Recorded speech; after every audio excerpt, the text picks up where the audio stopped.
Ciao a tutti amici player, siete benvenuti alle fottutissime news della settimana. Perché le chiamo così le fottutissime news della settimana? Non lo so, però adesso è un po' una nuova versione, ovvero per alcune news ci saremo noi due a discuterle insieme. Esatto, una novità interessante, ma prima di cominciare vi annunciamo che giorno 17 e giorno 18 settembre saremo al Modena Nerd entrambi, quindi venite a trovarci perché appunto saremo lì presenti, potremo parlare insieme, insomma. Ci saranno anche le nostre magliette, cioè queste. No, queste. Ah, pensavo le nostre magliette che stiamo indossando, quelle però non metto la mano per delicatezza.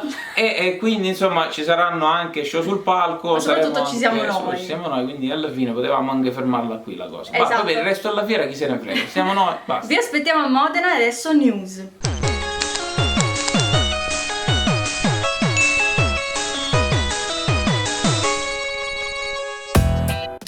Classifiche di vendita italiane della penultima settimana di agosto. Formula 1 2016 si piazza al primo posto per PS4, seguito da No Man's Sky, mentre al terzo posto c'è sempre Formula 1 però per Xbox One, seguito da GTA 5 ancora per PS4. Formula 1 domina anche la classifica per PC, mentre No Man's Sky non è neanche nei primi 10 posti per questa piattaforma. Tanti sono rimasti delusi da No Man's Sky, caro Ryan, e quindi in tanti cominciano anche addirittura a chiedere il rimborso su Steam, esatto. Perché tu sai che Steam appunto permette di essere rimborsati nel caso non vi piaccia un gioco, e quindi No Man's Sky ha avuto un surplus di rimborsi. Lo abbiamo usato anche noi per Street Fighter 5. Molti si sono sentiti ingannati da No Man's Sky, cioè non da No Man's Sky ma da Sean Murray, appunto lo sviluppatore del gioco, che aveva promesso un titolo molto più vasto, molto più ricco, intellettuale. Aveva promesso caratteristiche che poi effettivamente non ci sono nel gioco. Io stessa sono rimasta delusa da alcune cose, ho giocato tantissime ore e alla fine mi sono ritrovata a dire e adesso, ma le fazioni tanto promesse, oppure anche il lato scientifico è veramente poco rispettato, non c'è un ciclo giorno-notte reale come invece era stato promesso. Però Sean Murray aveva promesso che per esempio se una porta non si poteva sfondare o distruggere si poteva hackerare. Non è vero, invece si può solo distruggere, in effetti soffre abbastanza di ripetitività, c'è sempre qualcosa di magico in questo titolo e a me comunque piace giocarlo, però in effetti si poteva fare di più, anzi la cosa più magica è capire come mai costi 70 euro. Questa è la cosa in effetti sembra più una demo, un early access. Sembra un early access, ma ancora più specificamente secondo me è una sequela di promesse non mantenute, e questo non va bene, caro Murray, cara Hello Games, perché tu puoi anche sfornare il tuo gioco per com'è, l'importante è che non ci sia una promessa al monte, perché noi, se vi ricordate, abbiamo fatto 13 cose che dovreste sapere prima di comprare il No Man's Sky. Ebbene, almeno 4 o 5 di quelle 13 cose non sono vere, ma non per colpa nostra, ma perché poi alla fine non ci sono state nel gioco finale. Quindi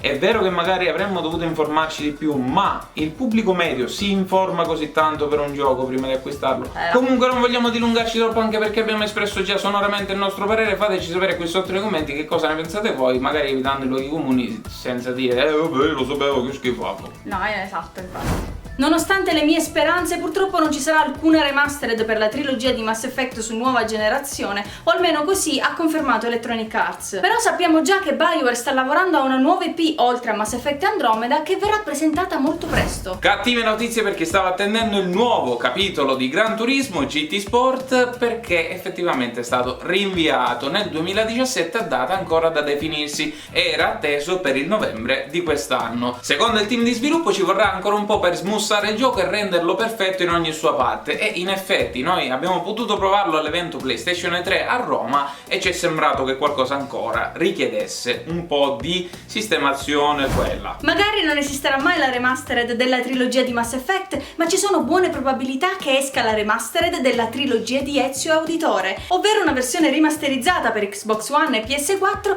di Assassin's Creed 2, Brotherhood e Revelations, capitoli che noi abbiamo apprezzato tantissimo, sì, anche Brotherhood e Revelations. Questa speranza deriva da una foto trapelata in rete in questi giorni, ovvero questa. La remastered conterrebbe anche tutti i DLC. Il 13 ottobre di quest'anno sarà disponibile Metal Gear Solid 5 Definitive Experience, che comprenderà Metal Gear Solid Ground Zeroes, Metal Gear Solid 5 The Phantom Pain e tutti i DLC usciti. Il gioco quindi comprenderà tutta l'esperienza completa di Metal Gear Solid 5, del quinto capitolo, forse il più discusso, il più controverso, soprattutto da parte dei fan, è stato parecchio oggetto oggetto di critica. Noi stessi in casa Player Inside siamo stati un po' divisi sul parere. Midna lo ha appoggiato di più, io l'ho criticato maggiormente. Effettivamente poi però non vi abbiamo fatto sapere una nostra opinione all'unisono, proprio perché non eravamo in accordo e in quel caso abbiamo preferito tacere. Ma chissà che magari proprio in occasione di questa riedizione completa non vi forniremo una nostra opinione altrettanto completa che possa chiarirvi le idee prima dell'acquisto. Questa settimana si è svolto un nuovo direct di Nintendo dedicato quasi esclusivamente ai titoli 3DS. Tra questi hanno destato particolarmente la nostra attenzione Pikmin per Nintendo 3DS, che sarà una sorta di avventura a scorrimento laterale, Mario Sport Superstar, che comprende 5 sport con ovviamente tutti i personaggi della saga di Mario, Super Mario Maker per Nintendo 3DS e Pucci e Yoshi's Woolly World sempre per 3DS. Insomma, delle belle novità o comunque dei giochi consolidati che arrivano anche su 3DS,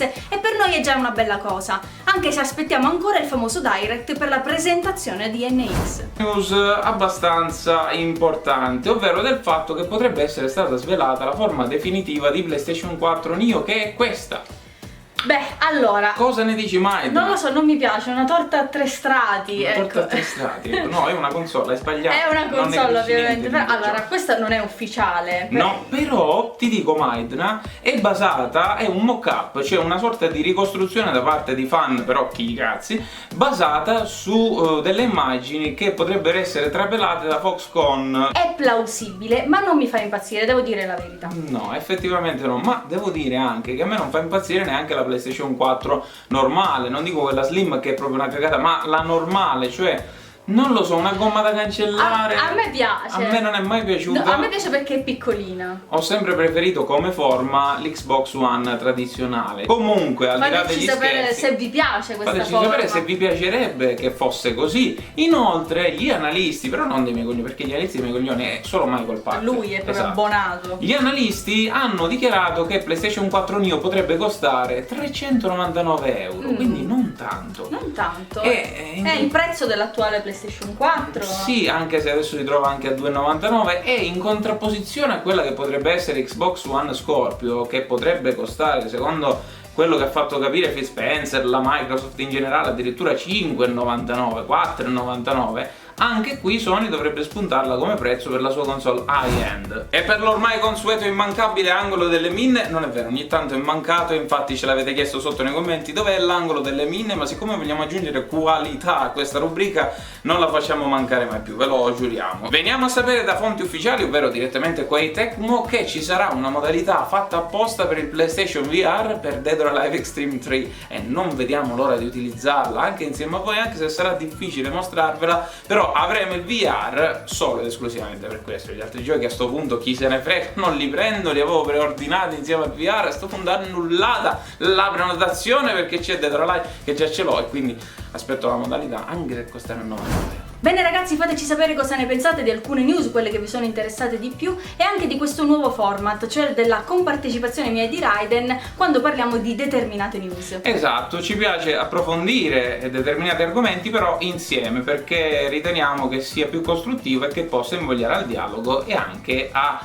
commentare da parte vostra qui sotto, perché c'è uno spazio fatto apposta, non è solo per insultare, per dire, no? Però anche se volete diteci, volendo, tipo Raiden sei brutto oppure Raiden sei bello, Midna sei brutto, perché è così. Non è possiamo piacere a tutti. Vi ricordiamo il Modena Nerd quando è? 17 e 18 settembre, mi raccomando, e quindi vi aspettiamo. Alla prossima. Alla prossima.